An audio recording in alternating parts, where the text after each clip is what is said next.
Bene, un buongiorno a tutti. Mi scuso per questi minuti di ritardo, ma arrivare oggi a Venezia non è cosa semplice.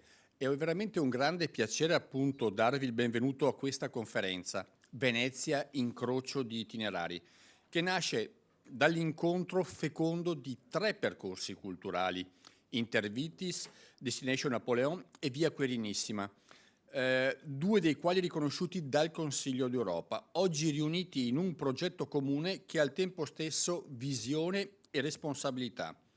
Quando 3 strade si incontrano non si sommano soltanto, ma creano un nuovo tracciato.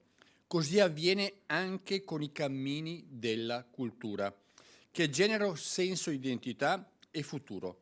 L'obiettivo che ci accomuna è chiaro e urgente: dare appunto vita a un turismo culturale ed esperienze che appunto restituiscano autenticità e profondità al viaggio, sottraendolo alla logica del consumo rapido. Non è un caso che questo incontro avvenga a Venezia. Venezia è simbolo stesso del viaggio, città di approdi e di partenze, di incroci e contaminazioni, ma è anche simbolo di fragilità. L'overtourism rischia di ridurre i luoghi a scenografie svuotate e ciò accade qui e riguarda appunto anche molti altri territori. Per questo Venezia diventa un paradigma. Se qui sapremo costruire modelli sostenibili potremo farlo ovunque. Il valore di queste iniziative si misura su più piani: nel turista che porta a casa un ricordo autentico legato a persone, storie e sapori; nelle attività commerciali che hanno l'opportunità di superare la logica del souvenir senza anima e dare voce alla creatività dei nostri artigiani; nelle comunità locali che non devono più subire un turismo invadente, ma tornare protagoniste della narrazione della propria terra. Sono grato ai relatori che oggi appunto porteranno qui la loro esperienza, imprenditori e professionisti che hanno saputo unire lavoro, passione e cultura, trasformando l'impresa in racconto del territorio. È un segnale prezioso, dimostra che si può fare economia senza tradire l'identità dei luoghi, ma anzi esaltandola. Questo evento nasce appunto da un'intuizione semplice ma potente: 3 volumi artigianali stampati su carte pregiate che raccontano i nostri itinerari: il baccalà sublime per la Via Quirinissima, il pollo alla Marengo per Destination Napoleon, la Malvasia per Intervitis.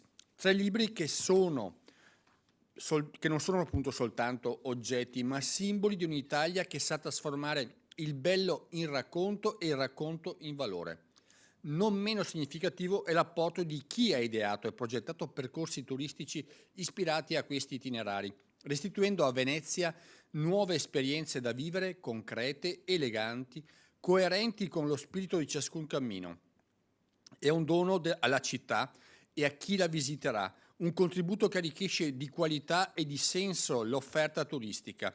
L'intento profondo è restituire ai territori la dignità delle loro tradizioni e nello stesso tempo offrire agli operatori opportunità di lavoro appaganti, fondate su qualità e creatività.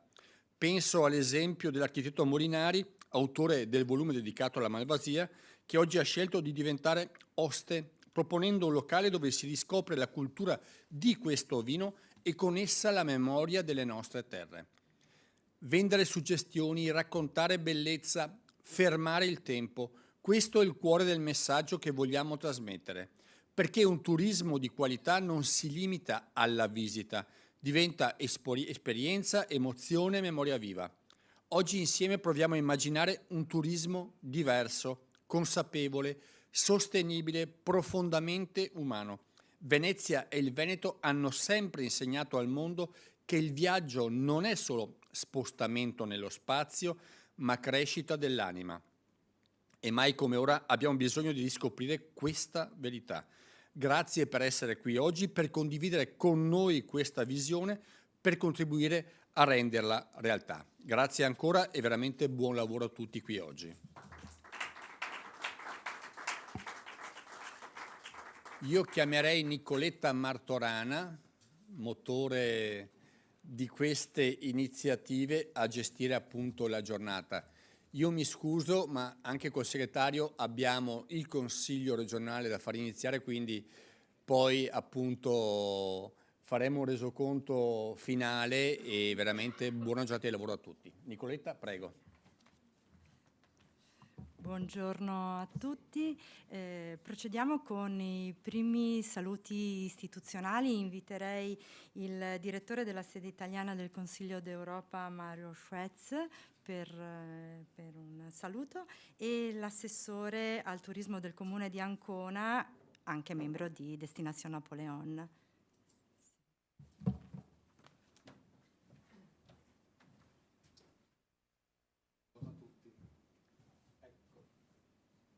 Mi sente? Sì, ecco. Buongiorno a tutti. Io sono venuto qui semplicemente per portare un saluto del Consiglio d'Europa. Sono il rappresentante del Consiglio d'Europa qui in Italia. La sede del Consiglio d'Europa è qua a Venezia, quindi questo è un prestigio per me essere qui. Volevo ricordare, cosa che ha già fatto il dottor Cambetti, che gli itinerari culturali che sono sicuramente una storia di successo del Consiglio d'Europa e sono un esempio di quello che noi chiamiamo bottom up, cioè le cose che vengono dal territorio e danno prestigio. E sicuramente le iniziative che voi state portando avanti sono delle iniziative molto molto valide e spero che troveranno il successo che meritano. Anche perché, diciamo, come ha ricordato il dottor Chiambetti, questo tipo di itinerari culturali crea una dimensione, se si vuole, turistica, ma completamente diversa, che è contraria all'overtourism, che è contraria ad un turismo di massa, un turismo che crea forse probabilmente più danni che vantaggi, ormai, perché siamo arrivati ad un momento quasi di esagerazione del turismo di massa. E invece questo tipo di turismo crea un turismo completamente diverso, un turismo esperienziale, un turismo di cultura, un turismo di scambio culturale, di scambio di esperienze, di scambio di persone, e credo che questo sia una cosa da portare avanti e da salvaguardare. Quindi speriamo bene per tutte le vostre iniziative e sicuramente il Consiglio d'Europa spero che vi aiuti in tutte le maniere. Grazie. Sì, allora intanto permettetemi di ringraziare il Presidente del Consiglio della Regione Veneto per l'invito.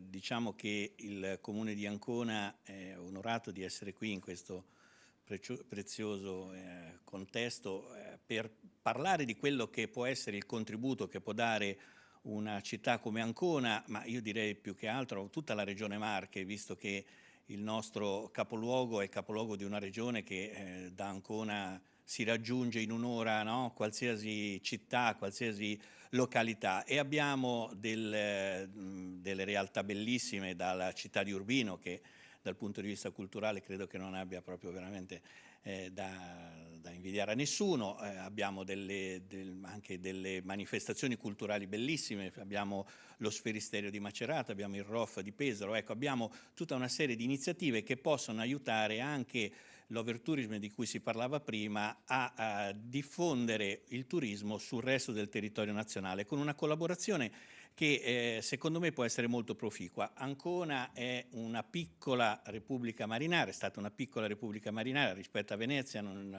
abbiamo neanche il coraggio di paragonarci, però abbiamo una storia comune, abbiamo una storia bizantina, lo dicevamo prima, anche lì comune, e questi itinerari sono anche questi un passaggio per una storia comune, sia la via Querenissima che chiaramente diciamo è quello che ci accomuna per la parte del, diciamo, commerciale, lo scambio di merci non solo con l'Oriente ma anche col Nord Europa. Ancona, grazie a Clemente XII, è stato anche Porto Franco, perciò abbiamo avuto uno sviluppo importante della città dal punto di vista commerciale proprio grazie a questa iniziativa di Papa Clemente. E poi c'è Itervitis, che lo stesso è un altro di quegli itinerari che ci mettono in contatto con diverse realtà, e anche questa è una cosa comune con Venezia, per arrivare alla destinazione Napoleone, che credo che possa essere dal nostro punto di vista quella più avanti come partecipazione. Abbiamo già formalizzato la nostra adesione all'itinerario di destinazione Napoleone e puntiamo molto su quella che è la rete che non solo in Italia ma anche in Europa si sta facendo con questi itinerari. Destinazione Napoleone è un esempio di cui poi vi parlerà Eleonora, ma solo così per en passant, per parlare di quello che può essere il rapporto anche con l'altra sponda dell'Adriatico. Ci sono molti collegamenti con le altre città dell'Adriatico. Nel 2026 ci sarà l'Assemblea Generale di Destinazione Napoleone in Montenegro, Erzegovina, e questo sarà un appuntamento importante proprio per rafforzare quelli che sono i rapporti con l'altra sponda dell'Adriatico. Abbiamo non solo un'affinità culturale, ma abbiamo anche un'affinità commerciale, abbiamo un traghetto che costantemente si rapporta con il territorio del Montenegro e crediamo che anche questo itinerario possa essere utile proprio per lo sviluppo non solo della parte commerciale ma anche della parte culturale. E stiamo elaborando altri progetti come SAIL, che è un progetto che ci auguriamo che possa a breve essere proprio calato a terra, come si dice, e è un progetto che parla proprio dell'identità e dell'eredità della storia del mare Adriatico. Non solo, Ancona è anche la sede del segretariato del FAIC, che è il forum delle città dell'Adriatico e dello Ionio.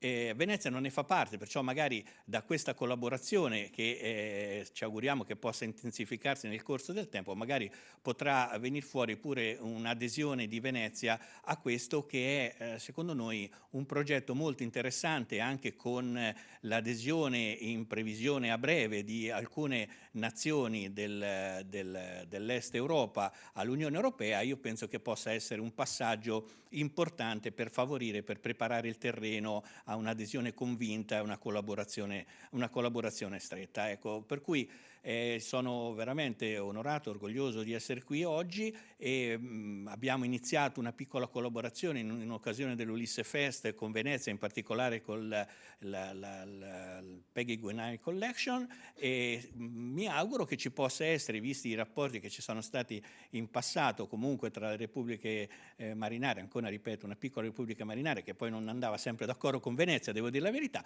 però insomma ci auguriamo che ci possa essere un rapporto tale per cui questi contatti possano essere in qualche modo organizzati in maniera un po' più seria e non lasciati all'inventiva così dei singoli, ma proprio ufficializzati come partnership tra le nostre realtà. Perciò vi ringrazio ancora dell'invito e buon lavoro a tutti.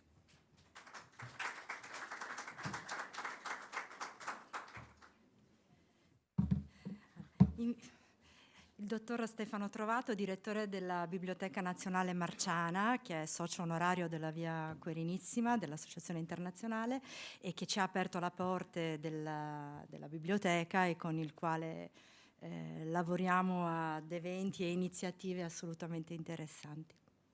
Grazie, ringrazio il Consiglio regionale. Luce verde, grazie.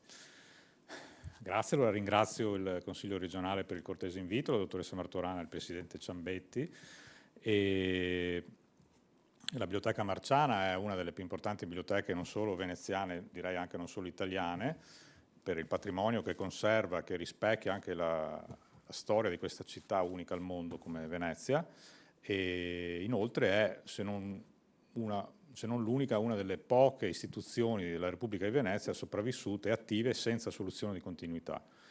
E infatti ancora oggi la biblioteca prosegue la missione affidatale dal suo fondatore di promozione e diffusione della cultura, e il fondatore era il Cardinale Bessarione, che veniva dall'Oriente, quindi abbiamo questo anche legame dato dal fatto che la biblioteca nasce da un viaggio di Bessarione, appunto un illustre metropolita bizantino che arriva in Italia nel 1438 via mare, arrivando da Costantinopoli, sbarca in Italia a Venezia e da lì nasce un rapporto con Venezia che culmina decenni dopo nella donazione della ricchissima biblioteca di Bessarione alla Repubblica di Venezia, da cui appunto nasce la Biblioteca Marciana.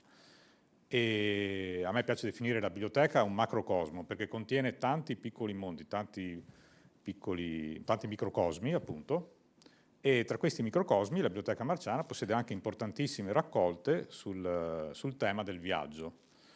Per esempio del viaggio in Italia, c'è la raccolta donata da un altro illustre personaggio della cultura, anche lui non di origine veneziana, ma come Bessarione è arrivato via mare a Venezia, e una raccolta dedicata appunto al tema del viaggio in Italia. Quindi proprio se qualcuno anche volesse approfondire il tema dell'itinerario culturale del viaggio in Italia, questa raccolta, che è il Fondo Tursi, dal nome del donatore Angelo Tursi, dedicata al viaggio in Italia, è stata tra l'altro oggetto proprio l'anno scorso di una serie di studi culminati in un convegno e infine in una pubblicazione quest'anno, quindi recentissima, una cosa di poche settimane fa, di un libro che si intitola In viaggio nella città del libro, che appunto raccoglie tutta una serie di interventi sul tema dei viaggi in Italia, dei viaggi culturali in Italia, e quindi si adatta perfettamente anche alla giornata di oggi.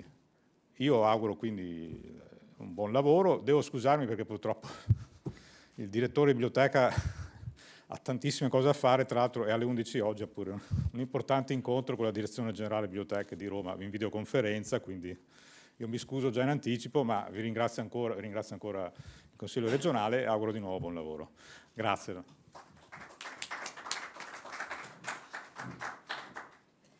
È con piacere che allora inviterei per un saluto la Presidente dell'itinerario culturale Itervitis, un itinerario culturale certificato dal 2006, se non sbaglio, giusto? 2009, e la direttrice invece dell'itinerario culturale, sempre certificato, Destination Napoleone, Eleonora Berti, e Manuela Panche per Itervitis.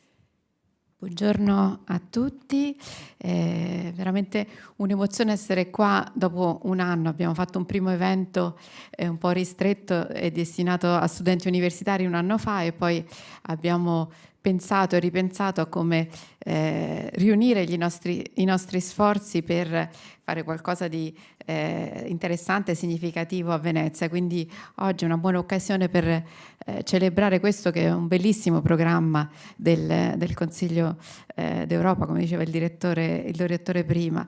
È un programma che secondo me dimostra appieno quello che io chiamo il suo superpotere, quando più itinerari culturali riescono a trovare il modo di lavorare insieme, quindi a trovare questa congiuntura, e a quel punto si dimostra come gli itinerari, ho fatto questa similitudine alla nostra ultima Academy, possono essere come la collezione di figurine di un bambino, il ce l'ho, mi manca, quindi come il nostro lavoro non sia un lavoro che entra in competizione, quindi i nostri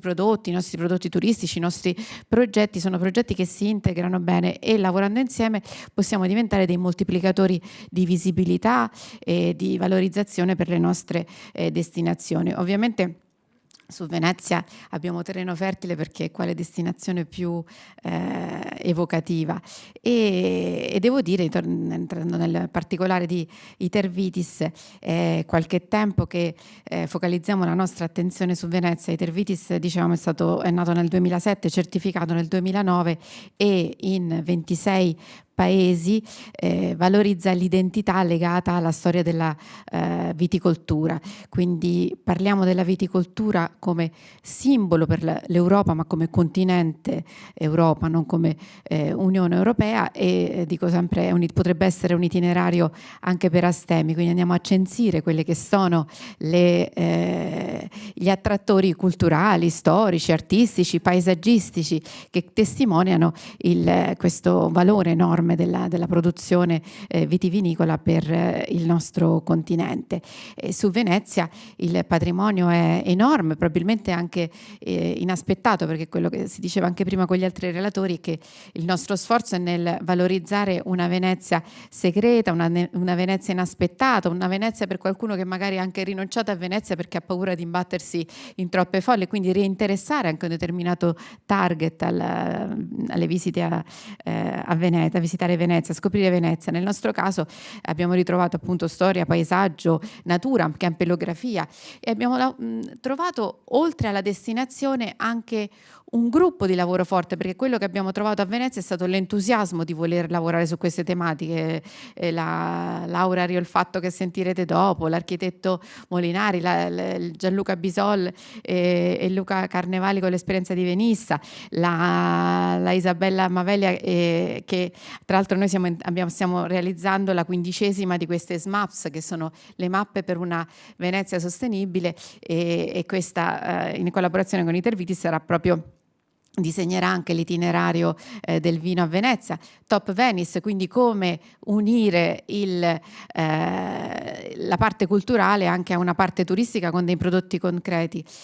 Questo per dire che il lavoro è un lavoro che è sicuramente reso più facile dalla bellezza della destinazione, ma che non sarebbe stato possibile, come in tutto il lavoro realizzato dagli itinerari culturali, senza una volontà forte del territorio. Evidentemente questa presenza degli itinerari culturali viene vista positivamente, perché se ne sente anche la necessità. Quindi andiamo avanti su Itervitis Venezia, sull'itinerario legato al vino, in particolare con il nostro impegno sulla Malvasia. Più tardi sentirete anche il progetto del mito della Malvasia, che speriamo che da oggi possa, non vi anticipo niente perché abbiamo degli autorevoli rappresentanti, che speriamo che da adesso in poi possa in qualche modo coinvolgere anche il Veneto, sicuramente con la presenza della Via Querenissima, ma anche Destination Napoleon, perché anche lì abbiamo trovato qualche intersezione Malvasia, presenza napoleonica. Dunque grazie ancora, io vi auguro buon lavoro. L'anteprima è che alla nostra prossima assemblea nel mese di ottobre discuteremo, sarà all'ordine del giorno, lo spostamento anche della nostra sede di Itervitis a Venezia, proprio per quanto riteniamo sia alto il valore simbolico di Venezia nel cuore della viticoltura del continente Europa. Grazie.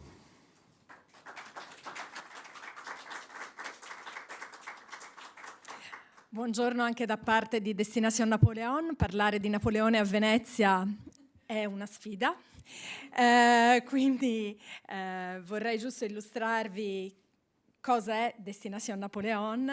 L'assessore Berardinelli, che ringrazio di essere venuto qui con me a parlare del patrimonio napoleonico, ha già anticipato che siamo un itinerario culturale del Consiglio d'Europa. Nel 2004 Charles Bonaparte, uno degli eredi della famiglia Bonaparte, l'unico ramo vivente da parte di Jérôme, il fratello più piccolo di Napoleone, quando era vice sindaco di Ajaccio, ha creato una federazione europea delle città napoleoniche, volutamente una federazione di città. Non siamo una società storica che come dire, difende a spada tratta l'operato di Napoleone, e l'ha voluta creare proprio per contribuire alla identità molteplice, un mosaico di identità europee in pieno spirito, seguendo i valori del Consiglio d'Europa. Nel 2015 Destination Napoleon è stato in effetti riconosciuto come itinerario dal Consiglio d'Europa, quindi festeggiamo quest'anno il nostro 10° anno di certificazione, e la federazione vuole valorizzare l'opera di Napoleone nella sua appunto dimensione europea, nella sua complessità, attraverso la conoscenza storica, culturale, attraverso un turismo culturale, esperienziale, sostenibile. Non vogliamo appunto celebrare Napoleone, ma creare una lettura europea molteplice, multiprospettiva, e comprendere questa figura che è veramente complessa quando la si inizia ad approfondire, non soltanto attraverso la grande storia, ma attraverso anche le piccole storie, altri punti di vista. Abbiamo approfondito per esempio la botanica di Napoleone. Insieme ad Emanuela abbiamo iniziato a studiare i vini dell'epoca napoleonica, quali vini beveva, quali venivano prodotti, quali venivano consumati alle corti di quel tempo. Pensiamo allo zar di Russia, che consumava, se non sbaglio, vini che venivano dalla Moldavia. Moldova, sì. Quindi ecco, il lavoro è complesso. Abbiamo parlato di urbanistica, abbiamo parlato dei paesaggi, per esempio all'Isola d'Elba ultimamente abbiamo proprio insieme a Dieter Vitis analizzato l'impatto sul paesaggio agricolo e vitivinicolo che Napoleone ha avuto durante il suo breve esilio. Ad oggi raccogliamo più di 50 città in 12 Paesi membri del Consiglio d'Europa, non tutti ancora membri dell'Unione Europea. Dal Regno Unito con Plymouth fino al Montenegro, passando dal Portogallo fino alla Polonia, ovviamente Francia e Corsica, Italia, Croazia, il Belgio con l'ultima battaglia. Ogni luogo, ogni territorio presenta un punto di vista diverso, anche antitetico. Si parla del Napoleone portatore degli ideali della rivoluzione e liberatore in Polonia, si parla dell'oppressore in Spagna e Portogallo. Si parla, appunto, parlavamo anche prima, di colui che ha creato il codice civile e il catasto per l'amministrazione dei territori, ma si parla anche di un despota spietato. E vogliamo che questa lettura continui ad essere nutrita di tanti punti di vista, proprio perché di questo riteniamo l'Europa abbia bisogno per ritrovare le proprie radici storiche.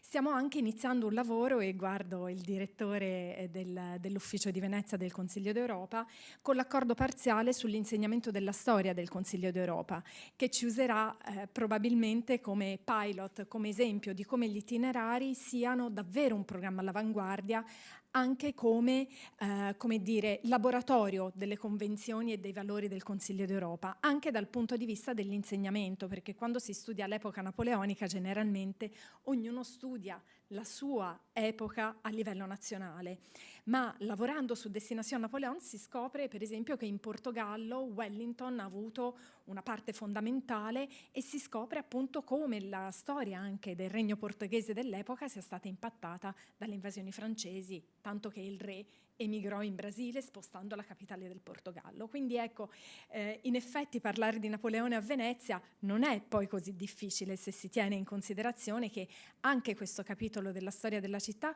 deve essere riscoperto, proprio perché ci offre un altro punto di vista anche sull'urbanistica di Venezia, sulla musica di quel tempo. Quindi vogliamo contribuire proprio a questo, alla complessità della nostra Europa e della nostra storia comune, e ci auguriamo di poter presto raccontare insieme alla Malvasia, insieme al Querini, anche questo capitolo più dissonante della storia della città che ci sentiamo assolutamente di poter affrontare insieme alle istituzioni e insieme alla cittadinanza. Grazie.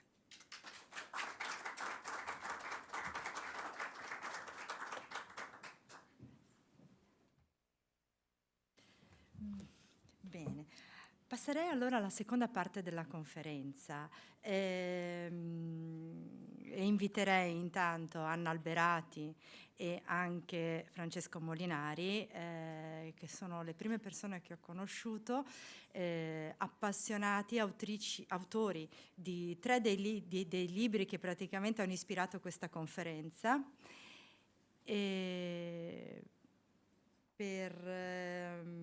Anna Alberati rappresenta anche il Centro Internazionale della Grafica e l'Atelier Aperto e l'Associazione